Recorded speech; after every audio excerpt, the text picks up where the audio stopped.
The positive things I could say about Shadow of the Erdtree are obvious and have been talked about to a wide degree already. It's impressive how large the new world is, the verticality and density of the map is an achievement of game design, the new weapons are fun and add a new dimension to the combat, the armor sets have unique styles to the realm of Shadow, and their addition is appreciated. The more involved NPC quests are a step up from the base game. Calling this a DLC feels like underselling what might be the best addition of content to any single player game in history. All of these positives are crystal clear. So when I was writing the original script to this video, I felt like all the praises I had have been said already, and me going on about something I like just doesn't really matter. No. What I would rather focus on for this video are the things in Shadow of the Erdtree that have disappointed me. And let me be clear, I think that Shadow of the Erdtree is a landmark achievement and is closer in nature to an entire sequel rather than a DLC, and it's one of my favorite things that FromSoft has made. That being said,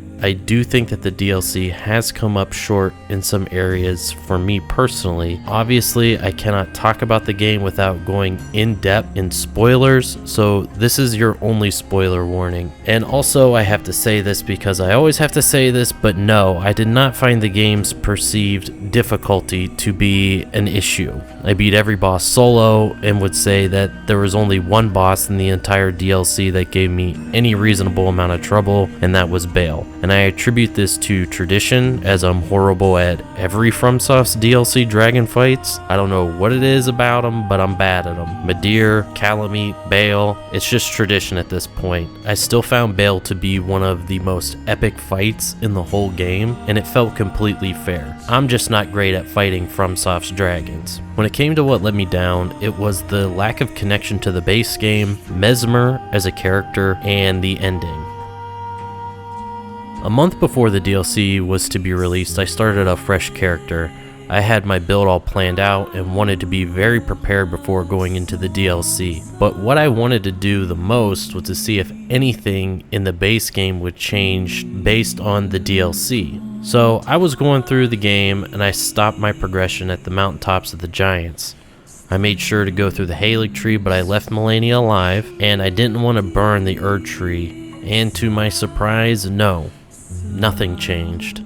Nothing at all.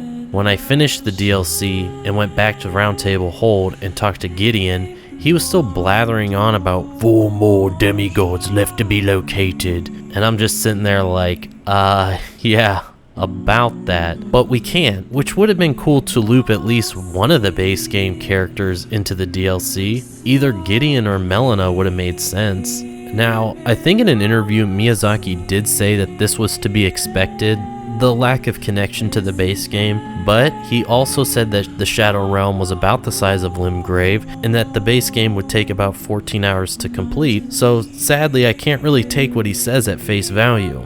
I didn't expect the entire base game to change completely, but to at least have some kind of recognition there. How do we defeat the Mother of Fingers, turn in the remembrance at the finger reader in front of the 2 fingers, and there not be a single thing there? It's just really weird. Melania though, that was a big one.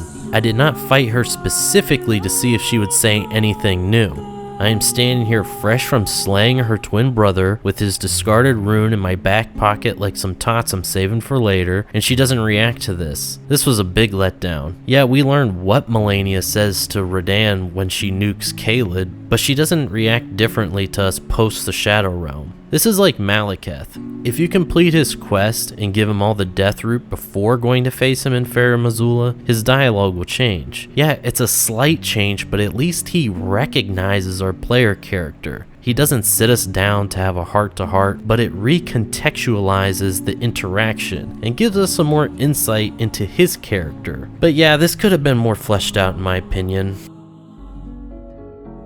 Now, let me talk about Messmer. In all the trailers and promotional material, Messmer was heavily featured, and for good reason. His design was striking and iconic. In the DLC, the presence of Messmer is clear. His fire basket golems are abundant, his soldiers are posted up in several areas, he has keeps and forts loyal to him, you can see his sigil all over the place. His actions are clear and understandable. This all I get and is good at building him up as his namesake, Messmer the Impaler. We fight his invading Fire Knights and whatnot along the way, but he as a character doesn't really do anything as an antagonist. He isn't actively seeking to stop us in any meaningful way, like how we face Morgoth 3 times and he is observing us and attempting to stop our progression and put our foolish ambitions to rest. Here, Messmer does not have that kind of presence. He doesn't mention Michelel. He isn't a major roadblock in the game. Yes, we need his kindling for entering the last area of the game, but that isn't the primary goal for the DLC. And if Michelel could bewitch Mohg, then why not Messmer himself? It feels like such a coincidental incident. When we finally get to Messmer after romping our way through the Shadow Keep, we find him sulking in a pitch black room. He seems completely unconcerned with what we are doing and more upset that he can recognize that we were brought back to become Elden Lord. He doesn't mention this directly, he just questions why his mother, Marika, would sanction our lordship, and he is offended by this. This doesn't do anything for me at that moment. Upon reflection, I can see, yeah, he looks down on those who are stripped of their grace, but this doesn't fit in with what we are doing in the Shadow Realm. You know, upon seeing all the story trailers and promotional material, I thought Messmer would play a bigger role than he did.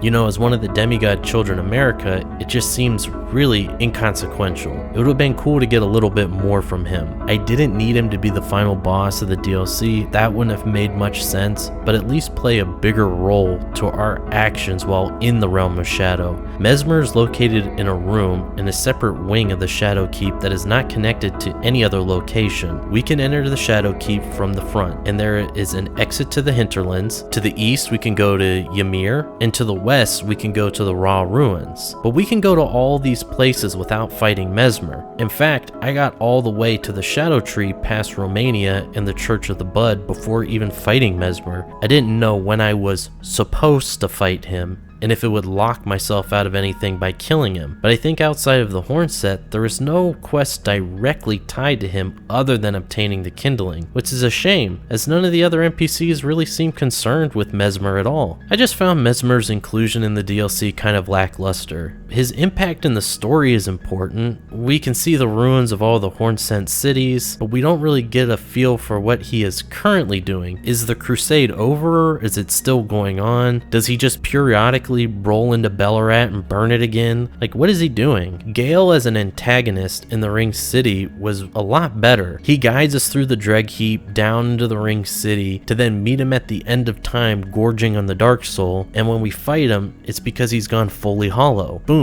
Easy to understand, it makes sense. Messmer though, if you didn't watch a single trailer, would seem like a fly on your windshield, like, what the fuck was that? Oh well, keep moving. I do have to say that the DLC kinda let me down in the lore overall. Like, I love Sekiro and Armored Core 6. We get direct story beats and also vague gray areas that we have to piece together ourselves. But with Elden Ring, there are fundamental basics that are just unknown to us. Who was Placidusax's god that was fled? Who held the Elden Ring before America? How was the Land of Shadow obscured from the lands between? How was Mohg responsible for being able to transport others to the realm of Shadow? All of these questions, and way more that have not been answered, or at the very least alluded to in a satisfying conclusion. And that's going to bring me to my last point, the ending.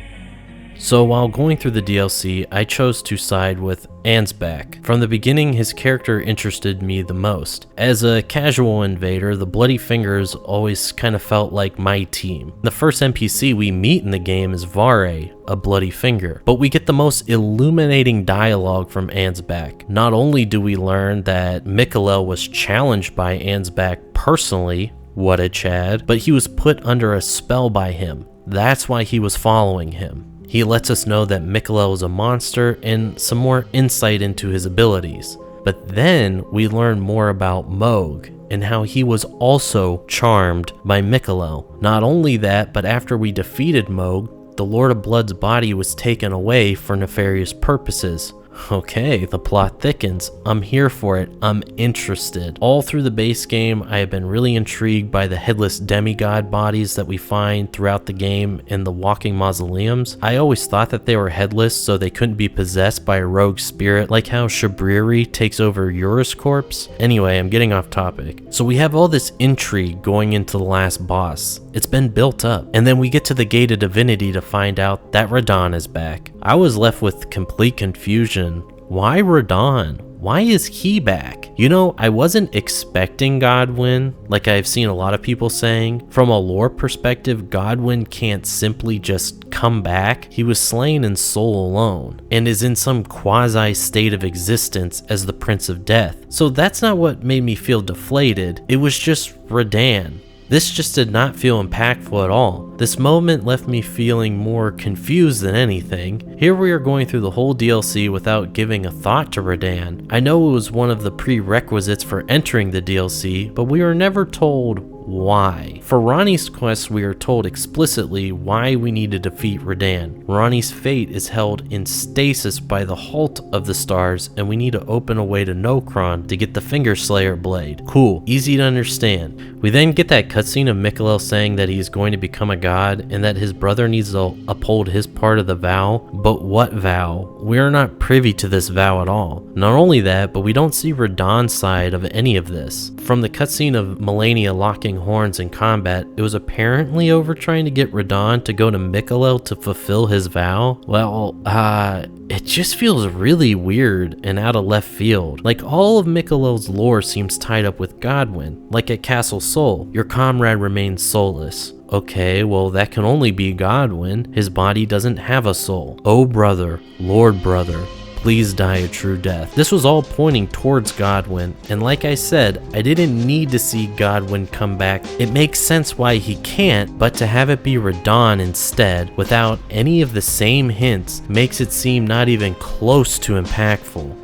It feels like some weird half measure to make people happy that Radahn's fight should have been harder in the base game since he was the most Chad demigod, even though we fight him as a shadow of his former self. I mean shit, the motherfucker doesn't even use a bow at the end of the DLC. What the fuck is that? You have to look back and make connections as to why this even can begin to make sense, which doesn't feel satisfying at that moment. And what was less impactful than the fight with Radahn and Mikalel is that after they are defeated, nothing at all. The Land of Shadow doesn't get cut off, the horns sent aren't liberated, the fingers are more motherless than they were than when we arrived. It just feels very anticlimactic. You hit this huge bombastic end, and you think you're gonna get some reveal of something. Maybe with Marika and the nature of the Elden Ring, you know, the namesake of the game. I don't even think the Elden Ring is even mentioned in the DLC, but we can't even get up to the Gates of Divinity. There's no cutscene, there's no additional canonical ending in the base game either, and yeah, this was just pretty disappointing. The lore and story of the base game is probably the most convoluted that any of the Souls games has in terms of just basic, simple understanding, like the timelines and whatnot. The DLC just adds more confusion on top of what was already the most abstract game in FromSoft's post-Demon Souls lineup, which is a shame. Their DLCs in the past have always added more nuance and understanding to the base game in fantastic ways that this feels like a major departure from, that I really can't speculate as to why. Again, I have to reiterate this because of the internet, but I have to be really clear. I love Elden Ring. I loved Shadow of the Erdtree. That first playthrough was fantastic. Feeling that sense of grandeur and exploring these new dense lands was intoxicating. The catacombs were vastly improved on. The legacy dungeons were worthy additions that show off what From is really great at with their level design. You can see an evolution of From's open world format in a very quick span of time compared to other open world titles I would rather not mention. Would I have liked to see some additions to the game that would align with my own wants? Sure, but this being what we got, I am mostly satisfied. Here, the DLC format may have limited this game's potential. A full sequel integrating the base game could have been even more expansive. Still, like I said, this is probably the best addition to any game ever made. If I issued a score, which I don't do, but a solid like 9.5 out of 10 for me, I can't wait to see what FromSoft releases next. It's exciting to have a studio out there like FromSoft get some mainstream success so they can continue to expand their creative vision and deliver great games for us to enjoy. If you like listening to me give my opinion in this review, then hit the subscribe button. It helps the channel a lot and I appreciate it very much. Thanks for watching and see you in the next video. Until next time.